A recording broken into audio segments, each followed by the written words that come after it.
வணக்கம்.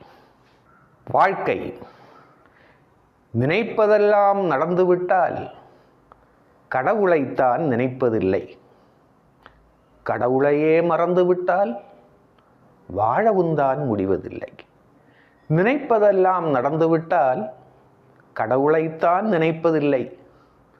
கடவுளையே மறந்துவிட்டால் வாழவும் தான் முடிவதில்லை. வான்மழையை குடைதடுத்தால் வான்மழையும் நிற்பதில்லை. வான்மழையும் நின்றுவிட்டால் வாழத்தான் முடிவதில்லை. உறவுகளை பிரித்துவிட்டால் எந்த ஊதியமும் கிடைப்பதில்லை. ஊதியத்தை எதிர்பார்த்தால் நல்லுறவுகளும் கிடைப்பதில்லை. மனிதனாக பிறப்பதுவே மாநிலத்தில் அதிர்ஷ்டமாகும். அந்த மனிதனைத்தான் பிரிப்பதுவே மாநில